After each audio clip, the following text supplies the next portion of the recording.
क्योंकि जल ही जीवन है। बोरिंग के लिए व्यक्ति का अपने घर में किस जगह स्थान निश्चित किया जाए, इसके लिए ईशान कोण सर्वोत्तम जगह मानी गई है। अगर जो ईशान कोण में किसी कारणवश जगह नहीं मिल पा रही है तो थोड़ा सा हटकर उत्तर दिशा की ओर या थोड़ा सा हटकर पूर्व दिशा की ओर यदि हम बोरिंग कराते हैं तो हमें उसके बहुत अच्छे परिणाम मिलेंगे। हमारी समृद्धि, हमारे यश, पद, प्रतिष्ठा में हमेशा वृद्धि होगी। दूसरा है, घर के वास्तु दोष में हमने प्रायः पाया है कि जहाँ पर सीवर लाइन नहीं बनी हुई है वहाँ पर सेप्टिक टैंक का निर्माण होता है, वो बहुत गलत जगह पर होता है। इसके लिए सेप्टिक टैंक के लिए सर्वोत्तम स्थल जो उपयुक्त है वह है वायव्य कोण। प्राय मैंने देखा है दक्षिण दिशा की तरफ जिन घरों का मुख होता है वो नैऋत्य कोण में बनवा लेते हैं। तो नैऋत्य कोण में कभी भी गड्ढा नहीं करना चाहिए।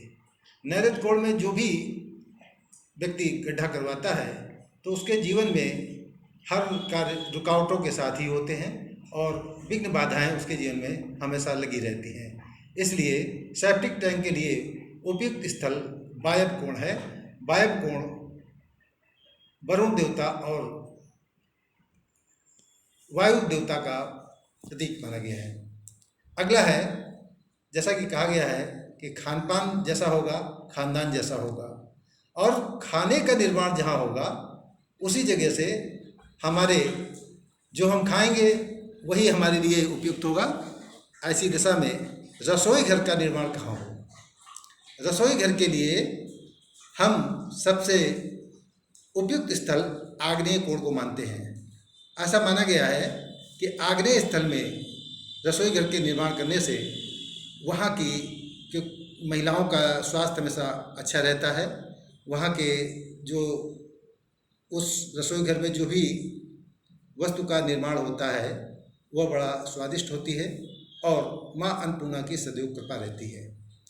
इसी जगह पर अगर जो ईशान कोण में रसोई घर होगा तो उस घर के अंदर वंश वृद्धि हमेशा रुक जाएगी। वंश वृद्धि से मतलब यह है कि उस घर में या तो बालिकाओं का जन्म होने लगेगा और या बालक अगर जन्म लेते हैं तो किसी न किसी कारणवश वो काल के ग्रास बन जाते हैं। अगली वास्तु टिप है, वह है घर में दरवाज़ों की संख्या व खिड़कियों की संख्या हमेशा सम रखनी चाहिए। सम का मतलब जैसे 2, 4, 6, 8, 10, 12। कभी भी विषम संख्या में दरवाजे या खिड़कियों की संख्या नहीं होनी चाहिए। चूल्हे रखने का स्थान, जैसा कि रसोई घर में भी हमने ये बताना उचित समझा कि चूल्हे के रखने के लिए स्थान ऐसा प्लेटफॉर्म बना हो जिसमें खाना बनाने वाले का मुंह हमेशा पूरब की ओर ही हो। पूरब की ओर होने से खाना बनाने वाले व्यक्ति या महिला का स्वास्थ्य हमेशा अच्छा रहता है। हाँ, एक चीज़ और है जो महत्वपूर्ण है, दक्षिण दिशा की ओर खिड़कियाँ ज़्यादा नहीं होनी चाहिए, या खिड़कियाँ ना हो तो बहुत अच्छा है।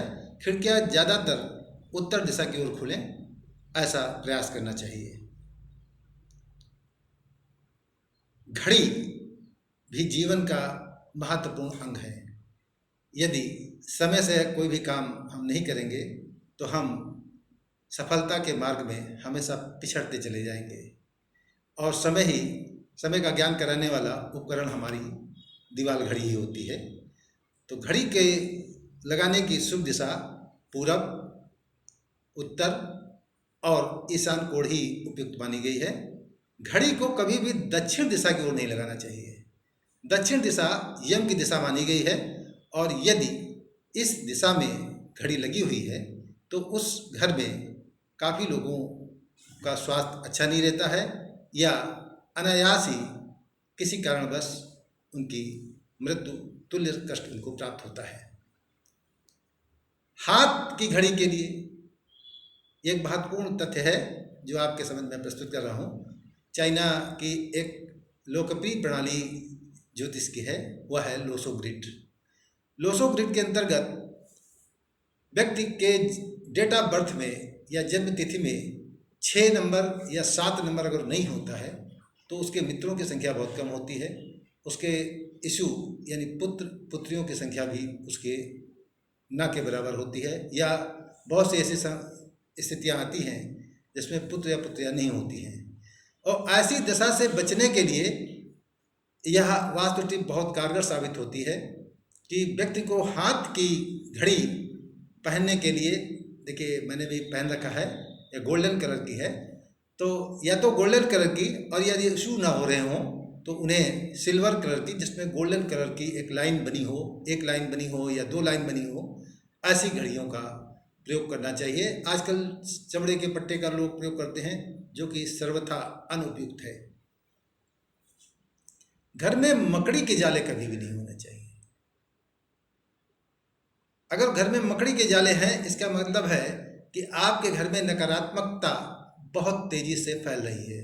नकारात्मक जब घर में होती है तो विवाद बढ़ते जाते हैं, दाम्पत्य जीवन क्लेशपूर्ण हो जाता है, और भी कई ऐसे कारण हो जाते हैं जो अशांति को जन्म देते हैं। इसलिए यह नियम बना लें कि प्रत्येक शनिवार के दिन आप साफ सफाई के रूप में मकर जाले दीवालों के कोने में या अन्य कहीं छुपे हुए स्थानों में न रहने पाएँ, क्योंकि इसमें बहुत सूक्ष्म ऐसे जीवाणु हो जाते हैं या ऐसे विषाणु होते हैं जो कि नई नई बीमारियों को जन्म देते हैं।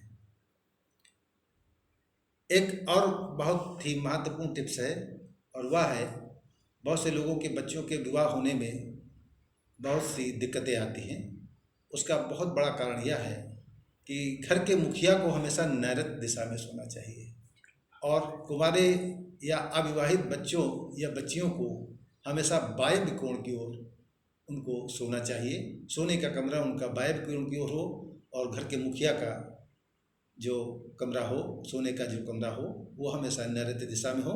और ज़्यादातर संभव और अच्छा ये होगा कि ऊपर के इमारत पर हो। अगर 2 मंजिला है तो दूसरे मंजिल में नैऋत्य दिशा में ही उसका हो, जिससे उसको काफ़ी कुछ सुख शांति महसूस होगी। एक और महत्वपूर्ण, ये सबसे महत्वपूर्ण टिप्स मैं आपको दे रहा हूँ। किसी भी कार्य को शुरुआत करने के लिए पौने का प्रयोग कभी ना करें।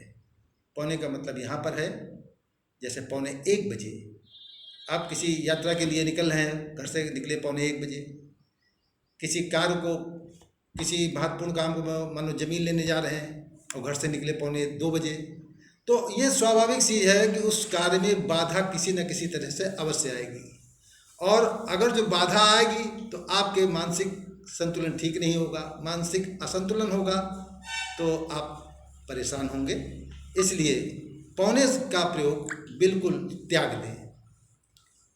अगला है, बहुत से लोगों को आज के परिवेश में देख रहे हैं कि अपने घर में फाउंटेन रखते हैं, फव्वारे, और अगर फव्वारा रखते हैं तो ऐसी दिशा में, ऐसी जगह पर हम ईशान कोण का चयन करना बहुत अच्छा माना जाता है। ईशान कोण पर फव्वारे रखने से आपकी यश पद प्रतिष्ठा में बहुत तेज़ी के साथ वृद्धि होती है। इसी के साथ एक उपाय हम आपको और बता रहे हैं, और वह यह है, घर में सुराही अवश्य रखनी चाहिए। प्राचीन काल में लोग पानी पीने के लिए सुराही रखते थे। वर्तमान समय में इसका स्थान फ्रिज ने ले लिया है, और फ्रिज को कहीं भी रख देते हैं। हालांकि वायव्य कोण में जो लोग फ्रिज रखते हैं उनके फ्रिज जल्दी बिगड़ते भी हैं। तो ऐसी दशा में घर में सुराही हमेशा ईशान कोण में रखें, उसमें पानी भरा हुआ जरूर रखें, और ये 12 महीने रखें तो आपकी यश में किसी प्रकार की कभी कोई कमी नहीं होगी। अगला जो सबसे महत्वपूर्ण है, किसी भी कार्य को करने के लिए यह ध्यान रखें कि राहुकाल ना हो। राहुकाल में किया गया कोई भी कार्य कभी भी पूरा ही नहीं होता, और यदि पूरा भी होता है तो बहुत ही दीर्घ अवधि ले लेता है, जिससे आदमी बहुत परेशान हो जाता है। राहु काल का समय हम आपको एक मानक समय बता दे रहे हैं। ये समय के अनुसार थोड़ा बहुत आगे पीछे हो जाता है। जैसे रविवार को राहु काल शाम 4:30 बजे से 6 बजे तक माना जाता है। सोमवार को सुबह 7:30 से 9 बजे तक माना जाता है। मंगलवार को दोपहर को 3 बजे से 4:30 बजे तक माना जाता है। बुधवार को 12 बजे से लेकर के 1:30 बजे के बीच में माना जाता है। बुधवार को कभी भी अभिजित मुहूर्त नहीं होता है। अभिजित मुहूर्त में किए गए कार्य हमेशा सफल होते हैं। बृहस्पतिवार को राहुकाल 1:30 बजे से 3 बजे तक होता है। शुक्रवार को राहुकाल 10:30 बजे से लेकर के 12 बजे के बीच में माना गया है। और शनिवार को राहुकाल 9:30 बजे से लेकर के 10:30 बजे तक के बीच में माना गया है। ये समय के अनुसार थोड़ा बहुत घटता बढ़ता रहता है। प्रत्येक दिन में सूर्योदय 4 मिनट बाद होता है। तो गर्मियों में जब दिन बड़े होते हैं या सर्दियों में दिन छोटे होते हैं, उसी अनुसार इसका घटना बढ़ना निश्चित होता है। घर में जो सीढ़ियाँ बनाई जाती हैं, पहली चीज़ तो पूरब दिशा में कभी भी सीढ़ियाँ नहीं बनानी चाहिए। पूरब दिशा में सीढ़ियाँ बनाने से गृह स्वामी का हमेशा वो ऋण के तले दब जाता है। सीढ़ियों बनाने की जो उपयुक्त दिशा है वो पश्चिम और नैऋत्य कोण ही बनी गई है। पश्चिम और नैऋत्य कोण में हमेशा दबाव वाली चीज़ या भारी चीज़ का प्रयोग करें। और सीढ़ियों की संख्या हमेशा 11, 17, 23, यानी कि अगर 3 से हम उनको विभाजित करें तो 3 त्रिका 9 और शेष 2 जरूर रहे। तो ऐसी सीढ़ियों की संख्या गृह स्वामी के लिए अत्यंत लाभदायक सिद्ध होंगी। ईशान कोण और उत्तर दिशा हमेशा साफ स्वच्छ रखना चाहिए। यदि आवश्यक हो तो ऐसी जगह पर छोटे छोटे हरे भरे पेड़ लगा सकते हैं, लेकिन बड़े पेड़ कभी भी नहीं लगाएं। और ये हमेशा साफ स्वच्छ रखें। ईशान कोण गुरु भगवान का स्थल माना गया है, इसलिए ये हमेशा पवित्र रहता है। और गुरु भगवान अगर आपसे प्रसन्न हैं, सबसे कारक ग्रहों में गुरु की संख्या की गई है, इसलिए अगर जो यह स्थान पवित्र है तो आपका गुरु भी अच्छा होगा। और जब आपका गुरु अच्छा होगा तो आपको पद प्रतिष्ठा स्वमेव आपको मिल जाएगी। अंडरग्राउंड, बहुत से लोग अंडरग्राउंड वाटर टैंक बनवा लेते हैं। अंडरग्राउंड वाटर टैंक अगर आप बनवाते हैं तो इसके लिए उपयुक्त स्थल ईशान कोण ही है। यहाँ पर वाटर टैंक बनवाने से आप हमेशा पद प्रतिष्ठा को स्वतः पाते रहेंगे। इसके विपरीत अगर ओवरहेड टैंक बनाना है आपको तो वह नैऋत्य कोण में यानी छत के ऊपर सबसे ऊपरी स्थल पर बनवाना चाहिए। आग्नेय कोण में कभी भी ओवरहेड टैंक नहीं रखना चाहिए, क्योंकि आग्नेय दिशा अग्नि की दिशा है और वहाँ पर पानी होने से विवाद की स्थितियाँ रहती हैं। मैंने देखा है बहुत से लोगों के घर में आग्नेय दिशा में उन्होंने सेप्टिक टैंक बनवा लिया। अब जब सेप्टिक टैंक बनवा लिया तो कोर्ट के चक्कर लगाते रहते हैं, या पारिवारिक विवाद हुआ करते हैं, या पड़ोसियों से विवाद हुआ करते हैं। ऐसी दशा उनके लिए उपयुक्त नहीं रहती और वो पूरे जीवन परेशान रहते हैं। घर में तुलसी माँ का वृक्ष हमेशा लगाना चाहिए। तुलसी माँ के वृक्ष में शाम के समय दीपक अवश्य जलाना चाहिए। तुलसी माँ के नियमित रूप से उसमें जल चढ़ाना चाहिए। इससे आप घर में तुलसी माता का वृक्ष अवश्य लगाना चाहिए। तुलसी माता की नियमित रूप से सेवा करनी चाहिए और शाम के समय तुलसी माता के पास घी का दीपक अवश्य जलाना चाहिए। ग्रामीण परिवेश में यह पाया जाता है कि लोग घर के बाहर से निकलने वाली नाली को बंद कर देते हैं। ये अपने लिए स्वतः वो विघ्न का एक कारण ढूंढ लेते हैं। नाली राहु का प्रतीक मानी जाती है और जो राहु को अपने घर में बिठाएगा, स्वाभाविक सी चीज़ है, उसके यहाँ कई ऐसी चीज़ें हो जाती हैं जिससे वो हमेशा परेशान हो जाता है। इसलिए नाली कभी भी किसी की भी हो वो बंद नहीं करना चाहिए। नाली हमेशा साफ स्वच्छ रखनी चाहिए और किसी की भी नाली में अवरोध नहीं करना चाहिए। अगले एपिसोड में हम आपको पुनः मिलेंगे लोसो ग्रुप की नई जानकारियों के साथ। नमस्कार।